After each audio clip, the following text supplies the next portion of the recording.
One thing from my several years of experience in leadership and having direct reports that the Gen Z, I've come to realize one of their natures, they have that digital fluency. They're very expressive. And like what Mercy have said, they need instant feedback. That is one misunderstanding, thinking that we are children yet. You're still children. Yeah, and it is understandable because right now you find us working with people who are our parents' age mates. It's understandable. Yeah. So I think even if we are young, micromanagement is something they need to drop. I was telling someone the other time, don't give me work with deadlines. Give me work with, I need this done. Allow me the autonomy to be able to do that thing. Yes. So that is the same thing that people should come with in the business. When you're coming to a Gen Z micromanaging and giving them deadlines, that is when they're going to call you toxic. Hello and welcome back to another episode of Careers with Nelly. I am your host, Nelly Akongo, and this is the podcast where we have workplace conversations that shift how we do things to create workplaces where people do not survive but thrive. We also bring you conversations on career growth, job search strategies to help you land a job that you love and, of course, build a rewarding and fulfilling career. On today's episode, I have amazing guests in the studio because we want to have a conversation that is quite timely, long awaited, and quite needed, especially at this time. We want to talk about the Gen Z in the workplace. Before I go into the details of our topic of the day, I will have my guests introduce themselves, then we can get straight into it. So guys, how are you? Thank you so much for coming and for honoring the invite. So I'll start the introduction. Mercy, I'll start with you. Please introduce yourself. All right, thank you so much, Nelly. Hello, good people. I am Mercy Makau. I am a human resource professional, a career coach, a Gen Z, and I'm an artificial intelligence enthusiast. Today we've come here to demystify some of the myths about Gen Zs at workplace, and I can't wait for us to unfold and shed light on what it is not about Gen Zs and what it is all about it. So catch up with us as we all learn together. Thank you, Nelly. Thank you, Mercy. Vincent, please introduce yourself. Thank you, Neri. Hi, everyone. My name is Vincent Monderu, a credit and operational specialist and a business leader with over 10 years experience. And I'm very grateful for this opportunity here to talk about Gen Z in the workplace. And I'm looking forward for the conversation. I'm also looking forward to learn what I don't know about the Gen Z. Nice. Vanis, please introduce yourself. Hi team, how are you? Pleasure meeting all of you here. My name is Vanis Olal. Most people know me as Miss V, or 90% of them know me as Miss V.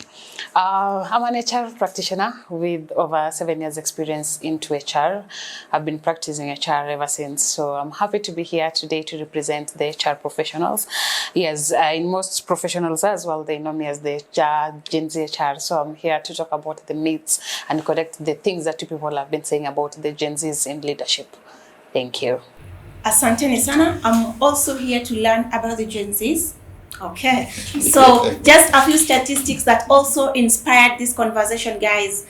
And of course, the data I have here says that 33% of the Kenyan population currently are Gen Zs. That translates to 18.4 million. So 18.4 million of us Kenyans are actually Gen Zs. And when we narrow this and of course translates it into the current workforce, data says that 27% of the current workforce is actually Gen Zs. That leaves the other percent, that's around 60 something, is it? Around 70 something, 73% only with all those other generations. So ideally, Gen Z is really constituting a significant section of our workforce.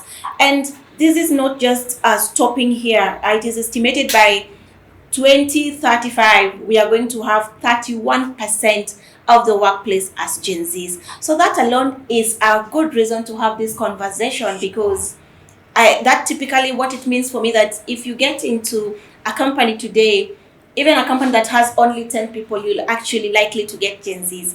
So I'll start with you, Mercy, as the Gen Z representative in this conversation, to talk to us about your experience, especially getting back into when you got into the workplace. What were your shocks? What were your surprises? What did you actually find on the ground that you didn't anticipate to see? Thank you. Thank you so much, Nelly. They say if you are out of know, you'll be out of law. And just referring to what the statistics you've given us right now, you've said that 27% of Gen Zs are in workplace. And mind you, most Gen Zs were born between 1997 to 2012. Remember, that means the only percentage of Gen Zs which have entered into workplace, we can estimate they are maybe people who were born between 1997 to around latest 2005. Meaning we have Gen Zs who were born 7 years later still will be entering at workplace. So what's the moral lesson in this? As other generations, millennials, Gen Xers, baby boomers, it's up to us now to know how to live or rather work with Gen Zs because they are coming even at a higher number. Remember what happens in universities, they really generate, or rather a lot of students really graduate every year. So it's up to us to know how to live with Gen Zs, and that's why I'm an advocate of Gen Z, and not only Gen Zs alone, but rather bringing light on how we as different generations can coexist at a workplace, because I respect and I know everybody at workplace bring their own benefits. For instance, baby boomers and Gen Xers, they have so many years of experience, which we Gen Zs, we can't undermine that. They say in Kiswahili, kuishi kwingi kuona mengi. Translated is the longer you live, the more things you experience. And back where I come from, they say where a old person can see while he or she is seated, for you as a young person, even if you climb a tree, you can see it. So that's why we need to work together with the other generations. But again, what I want them also to understand is that remember, most Gen Zs grew up with technology. Back in 2007, we had the innovation of iPhones. For those of us who can remember, that was when there was emergence of touchscreen, and also there's been drastic technological emergence. Especially from 2019, we had emergence of LLMs. A good example is ChatGPT. And so what people ought to understand is that one characteristic of Gen Zers is most of them, not all of them, most of them had tech service. And with the emergence of artificial intelligence, again, what do you expect? It's good because it makes work to be so easier for us. And it's so disheartening to feel that some leaders and sadly, human resources are against use of artificial intelligence. Yeah, so that's okay, Mas. Just before we go deep into that, I just want you to briefly share with us what your experience was like when you got into the workplace. Yeah, so my experience... And maybe how did that differ from what you perceived the workplace to be before? All right. So, first of all, I'd given a scenario that when I was in university, we used to study online a lot, and I wasn't used to walking to classes, and I had friends who were working remotely, and I expected I could also experience the same. But unfortunately, when I got into employment, I was expected to be reporting from 8 to 5. And remember, most of the time when you are at entry level, what you're doing mostly is basically learning. So meaning you aren't occupied the whole of the day. And for me, I thought KPIs is what is more important rather than being at workplace from 8 to 5. So that was one of my culture shocks. The other thing was, for me, I want to appreciate the fact... So you wanted to work remotely and you expected to actually, that as long as you're delivering on your KPIs, you do not necessarily need to get into an office setup. Exactly. Up to date, I'm a strong believer of that, because if I can finish my job within 3 or 4 hours, then why should I be in office basically doing nothing? You see, it doesn't make sense. And that's why I always advise human resource professionals to have KPIs, or rather performance management systems in place. And having KPIs actually is not enough. The other thing I need is we need instant feedback. So there is a place I was working whereby KPIs, or rather performance management, was done semi-annually. Okay. So you'll have a meeting with your supervisor and they tell you something that happened back in January. Yeah. So you wonder, why are you telling me right now? It doesn't make any sense. Okay. So the other thing I expected was instant feedback, but it seemed like a lot of them really took time, and I hope that they can change on that. Okay. Yeah, so I hope We're taking notes. Yeah, we're taking notes. So Vincent, Mercy expected instant feedback. She expected that as long as she can deliver on her job, Sure. she doesn't need to come to the office. And I want you to just begin by sharing with us your experience as a supervisor and a leader who's worked with many Gen Zs as your direct report. So how has leading Gen Zs, the Gen Z talent, changed your perception about leadership? How difficult, how easy has it been? We want you just to give us your experience, tell us, have you been giving feedback, or have you been waiting to give feedback at the end of the year on something that happened last year? Just tell us how leading Gen Z has been for you. Thank you so much. I fully appreciate what Mercy has been able to share. One thing from my several years of experience in leadership and having direct reports, that the Gen Z, I've come to realize one of their natures, they have that digital fluency. They're very expressive. And like what Mercy have said, they need instant feedback. Yeah. When I started working with them, it was a challenge for me. Now, it depends on how you've been brought up. Even the workplaces you've been able to work, whereby you have structures and systems, rules and regulations, it has to be followed. Yeah. Especially sometimes it depends with the nature of the industry you are in. And transforming that now to managing Gen Z, in a situation whereby now it's not about top-bottom approach of leadership, but is a participatory aspect, and also engaging them in making decision. Is not only in making decision, but also when you want to give an instruction, it is a conversation, not like more like an instruction. Conversation, okay, this is what you want to do, you want your input here and there, and then from there you're able now to implement what you want to work with. There is something Mercy have talked about. Maybe I felt I need maybe to respond when it comes to the expectations of the Gen Z, and also with regard to the workplace expectation, especially when it comes to target achievements and the KPIs. We have different sectors in the industry. Yeah. We have some which can work, but we still have some, especially whereby you are dealing with human interaction with customers and everything. The customer facing. Having that aspect of KPIs and maybe working from home, some sectors in the industry it can fit, but some other sectors it can't work. So the work, okay, of course, from where you sit, you agree with Mercy that while you can have people measured on their KPIs, Sure. and not unnecessarily having to appear at the workplace physically, but it can't work in some sectors. It can't work with some sectors because when it comes to we need human interaction, we're dealing with customer service and everything. Yeah. We need the human element at workplace and everything. And that notwithstanding, even if we have the issue of the KPIs, also there are other KPIs they have. The person has to be there when it comes to the business continuity, the business presence. And it is, I'm very happy with the conversation because the key issue is how do we balance the issue of the expectation of the Gen Zs and the reality of the workplace. Yeah.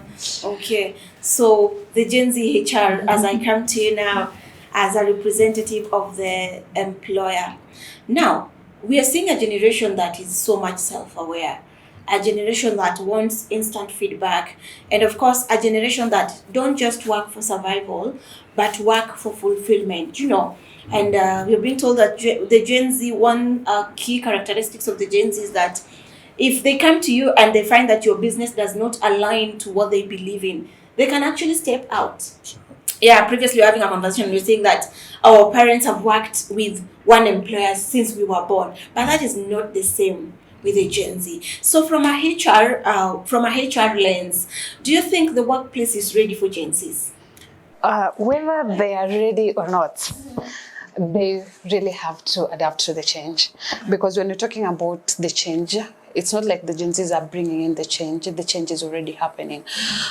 When, for example, when you're talking about someone who has worked in an organization for over 30 years, this person has seen the organization evolve from this stage to the other stage.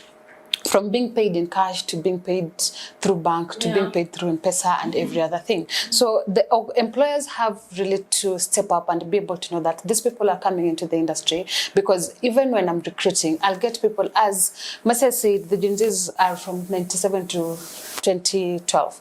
As late as 2005, we still have people who are applying. These are people who are already in the job market. So if, as an employer, I'm not ready to accommodate this person, whichever way they're coming and whichever way they're going to come into the organization, I cannot be able to help the organization grow. So as an employer, or as employers, we should have a mindset that this thing is coming and we really need to be ready to it. These are generation that, as Marcia said, I want to be given instant feedback.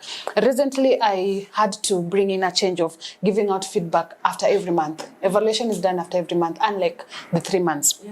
Because, and again, another thing that HRs need to do is empower the line managers, because I won't be there to give Mercy feedback when he needs the feedback. But he who works with Mercy every day can't be able to give Mercy feedback because he's the one who works with Mercy. So another thing that employers need to do is to train their line managers to be able to know that I don't need to be there on the ground so that the employee can be able to get feedback. I don't need to be on the ground so that the employee can be able to know what is exactly expected of them.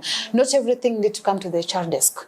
As a line manager, handle it from that ground, because we have people who are empowered, but they know everything. I need to call the HR to do it. Everything go to the HR and see the HR, but not everything needs to come. So that is the line that employers need to go, so that when we're seeing things that are happening, by the time something comes to the HR, it has already been dealt with, and this person was way above. We couldn't correct this person at this stage, and that is why we've sent this person there. So we need to be able to know that the change is not coming, it is already here. How we're going to adapt to this change is up to us. Whatever thing we're going to do, it is upon us. Because these people are going to come, they are going to say, if I'm not here for paycheck, for instance. I was telling someone the other time, I think I posted on my LinkedIn, the money will follow. That is what the Gen Zs believe. The money is going to follow me, but I have to strategically place myself. If I'm not going to align, your values are not going to align with my values and where I see myself in the future, the next day I'll be like, yeah, it was nice knowing you. And that is why Gen Zs are resigning at night, midnight, sending a WhatsApp group, because nowadays we communicate through WhatsApp. Sending a text on WhatsApp group and telling people kwaheri. Why? Because I didn't feel the vibe of the organization. So as an organization, as much as we're implementing the changes, but do these changes align? Because the Gen Zs do not want to know why you implemented the policies or how you implemented the policies. They want to know the reason behind why. As in, does it resonate? You're telling me to wear a dress from Monday through to Thursday, but does it really resonate with what I'm going to? So before you implement any policy within the organization, the first thing we normally have to do is sit down and explain to them why this is coming into place. Gen Zs are not people where you wake up in the morning and place a memo on the notice board or send an email to all staff and tell them effective immediately. No. You first have to train, explain to them, we understand that you're coming, but this is the reason this is being implemented. Mercy started by saying that she never wanted to come, she never wanted to report to work. These are people that you have to explain. You are in a hospitality industry. You need to serve customers. So huwezi serve customer ukiwa home. Lazima ukuje upeane mtu chai akiwa hapa. You have to explain to them why I need to be in the office from 8 to 5. Why I need to be in the office and why I need to only eat lunch for 1 hour. Because for them, I came in the office and I did 2 hours and my work for the day was done. So what else? Why do I need to be here? Because most of them actually telling you productivity. my productivity is up to par. But productivity and you are into banking industry. Someone will come at 1, but your work was done at 8 a.m. because you came at 7. And then these are people who, they don't need work-life balance. You need to integrate the work and life. You don't have to tell them that if you wake up in the morning, you have to report to the office every day. Because I handle Gen Zs who come and in the morning we just see a text, I'll be late. You won't call them and ask them, why are you going to be late? They don't even give a reason. They've already told you I'll be late. So as an HR, what are you going to do to this person? You have to be able to know how to accommodate them. Yes. Very, very important point right there. And Vincent, based on what Vanis has shared with us, one thing that comes out for me quite important is that you need to inform the Gen Zs. They are not just the type of people who you're going to wake up and make a decision and put it on the notice board there. When they come to work, as they walk on the corridors, they read and you expect them to implement. It's not going to work like that. So my next question for you, Vincent, is on Gen Zs have been labeled as entitled, and I think sometimes we even say that they're so entitled. Kwani must we explain to them? Kwani must they know? Kwani must they know? This organization existed before them. So, but again, I want to know, why are you telling me to do what you're telling me to do? Sure. So, how have you been able to deal with that as a leader, especially the aspect and the perception of entitlement among this generation? Great. I'll just follow up with what you have talked about. Scenarios whereby it happened to me, someone just sent you a message, I'm late, no explanations. The first times I used to feel like offended in one or the other, but I reached a point whereby now I had now to agree. Yeah. Okay, you are late. Just give me the reason of why you are late, and then from there I'll be able to tell you next time. Maybe even if you send an apology, you are late. Give a reason for the management to be able to see why you are late. Now, when it comes to dealing with the Gen Zs and everything, I've come to realize one thing is give them an enabling environment to express themselves. Because for you to be able to lead them, they need to feel valued. And most of the time, even if we are talking about issues of target achievement and issues of how they need to conduct themselves in the workplace, like what my colleague have talked about, giving them an opportunity for them to express themselves, to feel them valued, and involve them in every decision making that you're making in the organization. There was a time I had one of my former staff place I was working with. She always used to complain about our processes, and I made sure I've given her the position to lead the changes to audit the process. In such a scenario, you have just put her in the opportunity to make the change which she feels the organization need to do. And in the long run, when it came to implement the change, at that situation, all employees have embraced the whole process and the whole change management. And I came to realize when you're dealing with Gen Z in the workplace and everything, first of all, engage them. Secondly, give them an opportunity to express. And the third one, as a leader, also offer direction, not them to overpower you when it comes to, if you give them an opportunity, they bring a lot of changes. And you'll see so now. How do you balance? I think that's quite important also, because they have a lot of ideas. Sure. They want to be involved, so that means they'll always be speaking. They're very brutal. They'll always be speaking their mind. Yeah. So again, how do you also balance that? As much as we're giving you the time, or rather, we're giving you the chance to share your ideas, we may not be able to accommodate everything. How do you manage those expectations? You see, in every organization, my colleague and me, we have that corporate culture. We have the policy, rules, and regulations.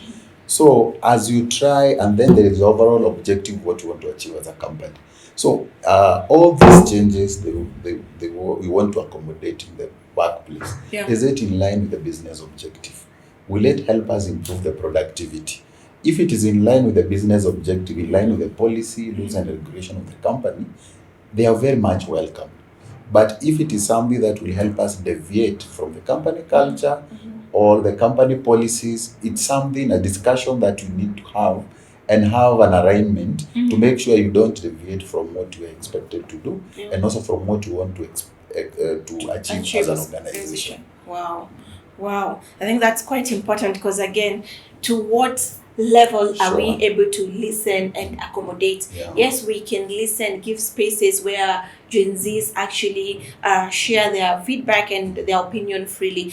But again, are we going to implement everything? That is food for thought. So, Mercy, as I come to you, there is the aspect of this generation being misunderstood with the older generation. We have talked about a few things like we think that the Gen Z are quite entitled. So, what are some of the things that you think the older generation has misunderstood about the Gen Zs? Right. I just want to continue with whatever my fellow panelists have been saying here. So the first thing is about leadership, and I'm so much impressed by Vincent saying that he had included someone. So I feel the first thing they are misunderstanding us is, of course, I understand we are young and having Young, but very vibrant. Definitely. and seeing someone growing up, sometimes it can be so difficult for you to trust them with the decision. Yeah. It's something I call infantilization, treating an adult as if they are adults. So I think that is one misunderstanding, thinking that we are children We're yet. still children. You're still children. Yeah, and it is understandable because right now you find us working with people who are our parents' age mates. It's understandable. Yeah. So I think even if we are young, micromanagement is something they need to drop. And again, they need to balance with leadership, as Vincent has said here. What does micromanagement look like for you? Ma- That's a very big one. Big word. We will come to that, but I think now that you've mentioned it, it's quite important that you just elaborate it for us, because that is one thing I pick every other day. Micromanagement, something that kills Gen Zs instantly. So typically, what does micromanagement look like for you? Micromanagement is, just as the name suggests, is following up with everybody in everything that they are doing. Okay. For instance, hata kama umeambia mtu, in HR we have maybe for instance the recruitment process. If you've told me to develop a job advert, yes, it's good for you as my leader to correct me, but now some of them, they can't even trust you with it. Ndo unaanza, then they are like, umefika wapi? But should I also just check to see iko wapi? Because also Gen Z, you've also shown us that sometimes. No, it's very... You're given some work to do, na the last minute nikitaka unaniambia hata sijaifanya. But I need us to also put some what we call a common sense, because if you've given me a job right now, how do you expect me? Yes, I can be done within 30 minutes, but why after 30 minutes? You can even give me up to around 1 hour. So we need that autonomy. The other thing is that we all understand what there is emergence of mental wellness things. And so I feel it is very important also for our employers to have, you understand, when it comes to human resource management, one of the roles is to ensure the well-being of employees. Unlike the other generations, especially Gen Xers, they believed in working hard despite the work environment. But now, work even if you're dying. Even as if long as you're not dead, you can always work. And also they had this belief that you don't question your leaders. Whatever Vincent tells you, whether it makes sense or not, you have got to do it. So I think that is something else which is coming up. Taking care of our mental wellness does not mean that we are entitled ama tuko na kiburi. So I think our employers can also put into place something to do with mental wellness thing. And they have also been referring to Gen Zs as microwave generation, what you're saying about jumping from one job to the other, in as much as they are looking for something which aligns with their inner values. I want also to believe money is very important. Yeah, you see, the older generation, they believed in what I call the career ladder. You start as an assistant, and someone could stay for so long in an organization for them to be promoted. Yeah. But if I work in your organization for more than 3 years and I don't see anything, and you're not even handing my salary, so if I move to another job, it doesn't mean I'm hoping. Yeah. I'm just looking for For my growth. Yeah, for my career growth. So it's very important for our employers to also notice that. And again, with the age of technology, it has given us an opportunity to grow ourselves. You see, like in Kitambo, they depended on your name. How many years of experience do you have? How many physical interaction do you go? Yeah. But right now, you only need to build your social media, online presence, and then you're good to go. So I think it's something they need to understand. Always being on my phone, it doesn't mean I am a phone addict. I might be doing business there. So we need to put a balance in that. Wow. Yeah. Wow. So the fact that you're on your phone does not mean you're just browsing on TikTok. Yeah, You're making money there and there. Yeah, I might be working, Yeah. I might be making money there, and I always challenge human resource professionals and also employers to make that an opportunity. Instead of, you see, they say in psychology, when you prohibit someone from doing something, they even do it more. If you tell them don't touch your phone, they need to use their phone more. But now you can encourage them, tell them use your phone to bring us more sales. The more sales you bring will give you the commission. Wow. So let's make an opportunity out of that. Yeah. Yes. Wow. Thank you, Mercy. Now, the Gen Z HR, I'll come to you just to connect with what Mercy has said about, one of the reasons the Gen Z feel they're not trusted, or that makes it a bit challenging for this generation to work with all the generation is like, wengine wao walitulea, sindio? So they saw us growing up, and you're like, so I saw you grow, utasema nini? And it's real, yeah. And my question to you would be, how do it is the generation that, as long as we want to work for competency, for what we can be able to do, not for my age. And the fact that maybe I'm not yet 30 should not be an hindrance to me getting to the boardroom, getting that promotion. So this is the generation that want to, they don't care about age, they don't look at age, but they look at what can am I able to do it? Do I have the skills? Do I have the competencies? How do we balance this, especially when it comes to opening opportunities for Gen Zs, irrespective of age? I think all of us will agree that age still is a key factor. Bado tunasikia, we're being told in the college, you're still very young. But again, I'm here, I can do the job. Is it about being young? So how, from a HR perspective, do you balance the aspect of that the Gen Z may not be that age that I want, but now promotions or growth is not pegged on age? First things that I normally say is, I'm not going to say age is just a number, but I'm going to say maturity does not come with age. Yeah. If maturity will be coming with age, I wouldn't be sitting in a position that I'm sitting in currently. Because if you're going to look at me and you're going to say that you're too young to be in an HR department, I could be still maybe a admin clerk or something close to that. Maturity or leadership come with intelligence. Yeah. Capability, and are you able to do it? Because the moment as an HR we're going to look at maturity or leadership in terms of age of our people, that is where we're going to go wrong. Yeah. We have Gen Zs who have brought in, I'm currently doing a project research on employee involvement. And and engagement at workplaces. The moment you're going to allow these people to come in with their ideas, the more we're going to get it. Because we still dealing currently in HR, there's the green HR. We're going green. Yeah. You still want to print out papers, but this Gen Z has a way of, we can be able to have teams so that we can be communicating via teams. We have emails, we have, if it is the organization logo, we have the e-logos. Yeah. So can we have the e-signatures, the e-logos and every other thing? So that we can be able to be in one space and we can be able to talk as an organization and as individuals.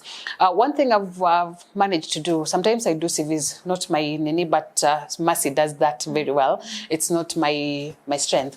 But when I'm doing CVs, the first thing I normally tell people is I don't want to know your age because I'm going to employ you. I don't want to know what you're bringing. I normally use bringing to the table because what you bring to the table is your skills. What you bring to your table is your knowledge. If organization could focus on the knowledge and the skills more than the age, we could be very far because these people are vibrant. These people are people who are on the know-how. These are people who already know what they need. If it is in HR, you calling me as an HR, I already know the labor laws, I already know the Employment Act and everything around it. So when I'm coming in, I'm not coming with the knowledge of this is what, but I'm coming with how can we be able to better the HR department. From, Mercy talked about mental health.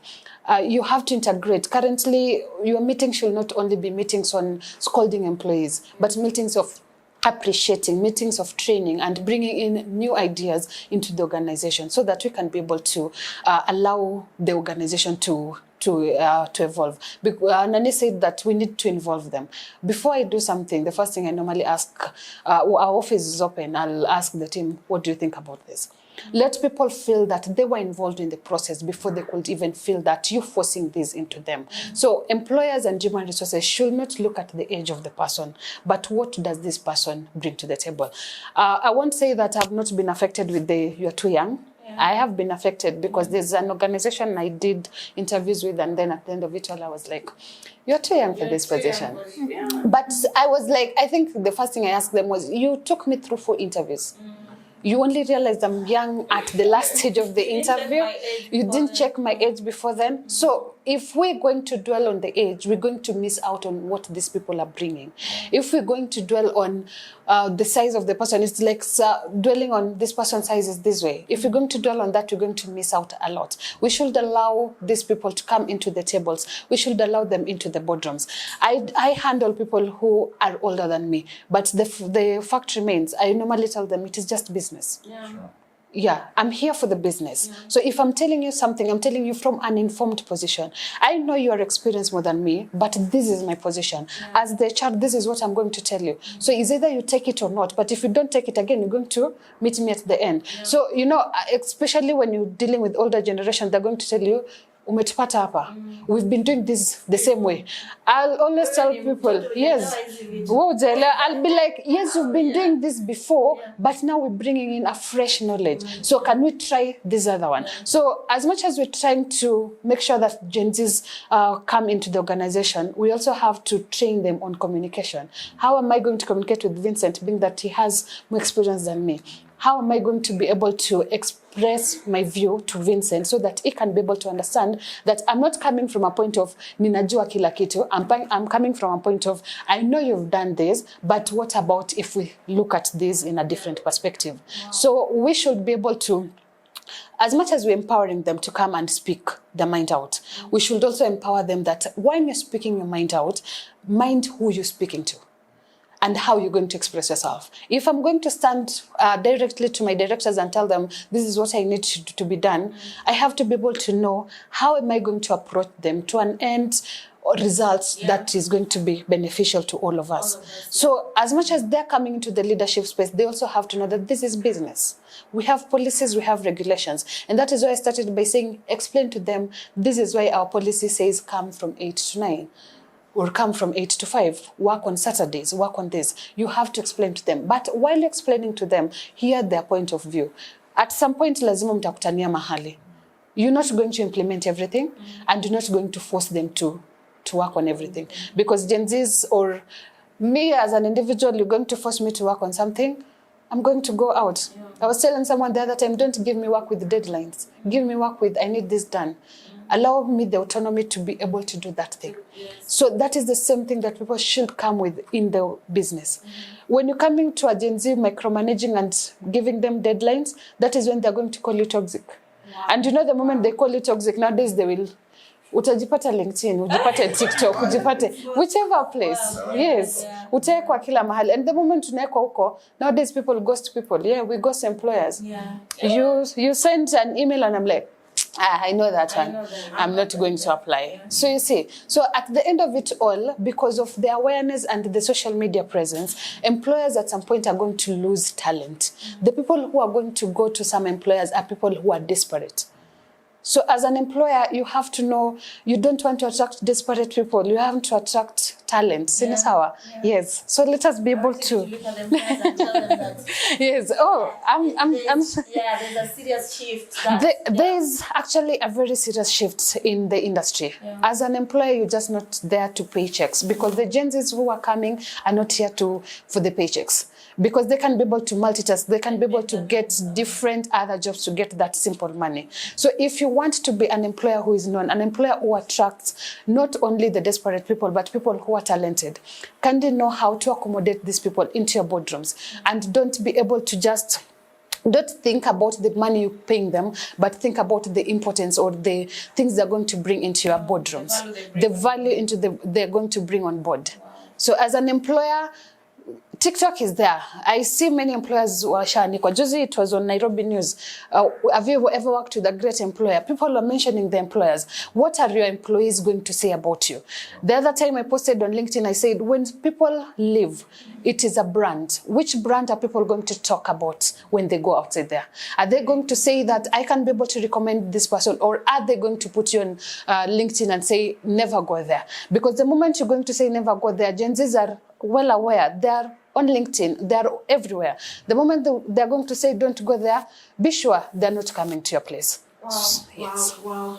Thank you so much. We are getting deeper into these conversations, and at this point, we would like to take a short break because Mercy is leaving us, but in the next session, of course, we are going to have another Gen Z representing the voice of the Gen Z. So, guys, we'll be happy to hear your comments. Just keep us engaged in the comment section. Share with us, what are your experience if you're a Gen Z? What do you think about this conversation? If you're an employer, a HR manager, or a leader outside there, what do you think about this conversation? See you as we get back in the next part.